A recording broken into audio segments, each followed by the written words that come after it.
Assalamualaikum warahmatullahi wabarakatuh. Halo Sobat Literasi, selamat berjumpa lagi dengan channel Belantik Literasi, berliterasi setiap hari dalam segmen Ngaji Literasi Ngarsi.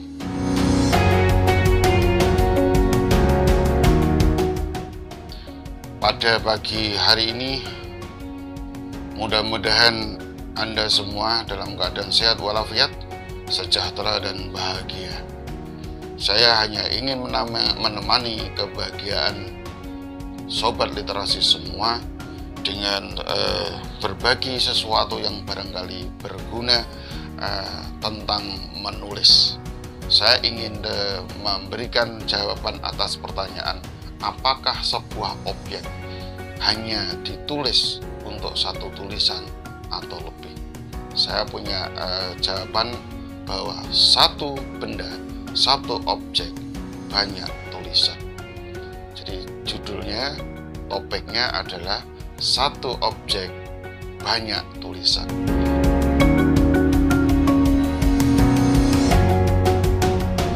Namun sebelum itu, sobat literasi, saya ingatkan jangan lupa nanti untuk subscribe dan menekan tombol lonceng agar Anda tidak ketinggalan video berikutnya. Sobat literasi, bagi sobat literasi yang masih berkesulitan untuk menuliskan sesuatu, maka mohon perhatikan, di samping saya ini ada tanaman hias yang sedang ngetren ya. Ini janda bolong. Nah, ini saya ambil objek tulisan yang mungkin bisa ditulis. Nah, kalau kita ambil salah satu ini, satu benda ini, yakni tanaman hias ya, yang ada dengan pot pot aslinya ada ungu tapi dimasukkan dengan pot yang warnanya hijau begini. Ya. Ini bukan berdiri seperti ini saja, tetapi saya pastikan sobat literasi bisa menulis dengan setidaknya ada 4 tulisan. Tulisan yang pertama, teman-teman sobat literasi bisa mendeskripsikan, bisa menulis deskripsi tentang janda bolong ini.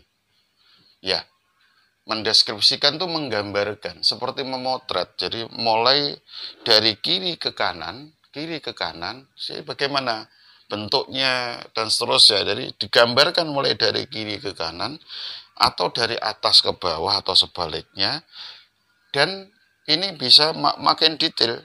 Nah, katakanlah potnya warnanya apa, daunnya, kemudian batangnya. Nah, kalau dilihat dahannya berapa, itu mendeskripsikan namanya.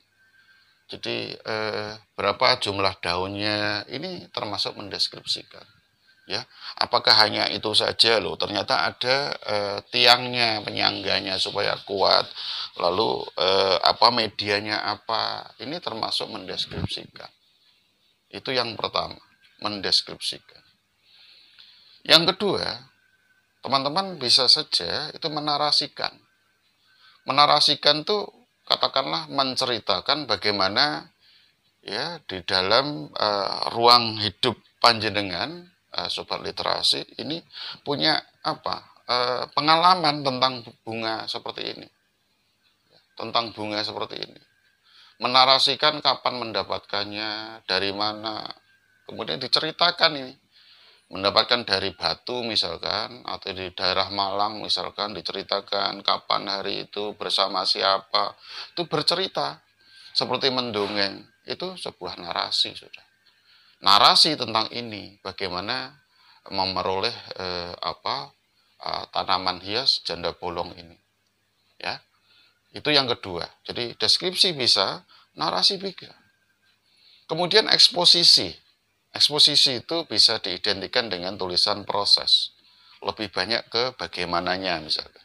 Nah, teman-teman bisa menulis tentang bagaimana merawat janda bolong ini.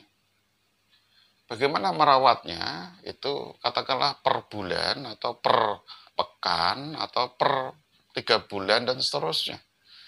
itu bagaimana membuat medianya seperti apa, menyiramnya bagaimana, bagaimana mengelap daunnya, dan seterusnya. Itu lebih pada eksposisi. Jadi sudah ada 3 alternatif tulisan. Deskripsi, narasi, kemudian eksposisi. Yang satu lagi, minimal itu. Jadi ada tipe pengembangan tulisan menjadi semacam ini. Jadi ini untuk tulisan non-fiksi ya. Ada 4 sudah. Yang satu lagi adalah argumentasi atau persuasi. Sebutlah sekarang, misalkan judulnya atau ingin membahas tentang, loh, ini kan sekarang jadi tanaman yang sangat tren ya, ngetren dan dianggap mahal begitu. Nah, mungkin aja ditulis, jadi kegilaan publik ya, kegilaan publik tentang terhadap janda bolong, misalkan begitu. Mengapa banyak orang yang tahu? Lah itu diuraikan. Mengapa orang menjadi tergila-gila dengan janda bolong, apalagi dengan variasi yang baik. Ini kan biasa saja. Kalau sobat literasi punya variasi yang mahal, itu punya banyak bicara. Harganya bisa taksiran jutaan, belasan atau puluhan juta, sebutlah begitu. Nah, ini kan termasuk variasi varian yang tidak mahal seperti itu. Nah, tetapi berargumentasi, memberi pendapat bahwa ini katakanlah harus dipertahankan harganya, misalkan begitu.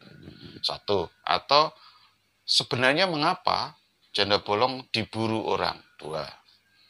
Ya, itu bicara tentang mengapa itu banyak bicara dengan argumentasi, karena ada pendapat lalu didukung dengan argumentasi yang baik untuk meyakinkan bahwa pendapatnya benar. Sebut saja, katakanlah ini harus dipasarkan ke luar negeri. Nah, ini harus didukung. Mengapa kok harus dipasarkan di luar negeri?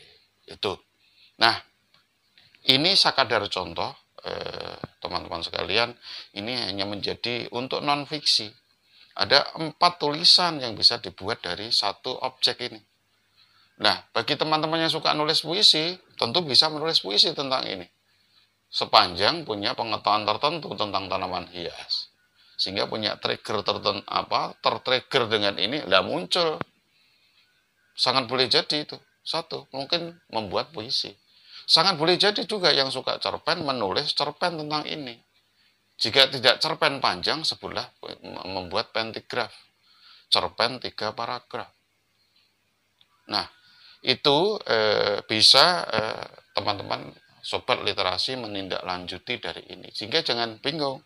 Bukan berarti satu hal itu lalu dituliskan hanya satu saja. Sangat boleh jadi itu satu tulisan bisa, satu objek mau saya, itu bisa dikembangkan atau bisa ditulis dari mana saja. Dan nanti kalau teman-teman sudah menguasai genre-genre atau jenis-jenis tulisan, itu malah enak lagi. Loh, ini sebaiknya saya tulis puisi. Oh, sebaiknya saya tulis cerpen. Oh, sebaiknya nulis eksposisi nih. Sebaiknya saya tulis artikel opini saja. Oh, sebaiknya saya buat reportase saja, dan seterusnya. Objek ini akan lebih banyak ini punya kemungkinan untuk ditulis. Sehingga semakin sering kita berlatih, maka sebuah objek itu bisa ditulis dengan apa saja yang diinginkan. Juga waktu. Kadang-kadang hanya bikin status yang bagus, suatu saat akan menjadi tulisan yang lebih baik. Jadi, ini bergantung peka atau tidaknya kita menyikapi, membaca ini. Ini apa maknanya?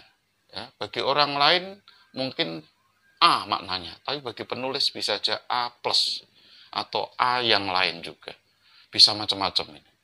Jadi sebuah benda, sebuah objek itu bisa membuat seseorang penulis itu menginterpretasikan atau menafsirkan menjadi sesuatu yang layak ditulis. Dan itu tidak hanya satu, mungkin bisa 2, mungkin 3 tulisan.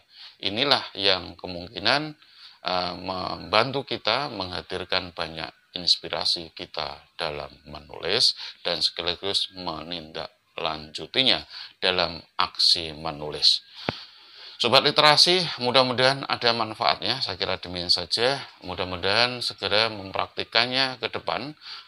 Lihat sesuatu, kemudian coba apakah bisa dideskripsikan, bisa dinarasikan, bisa diekspresikan, diargumentasikan, atau mungkin dibuat puisi atau cerpen. Demikian, terima kasih.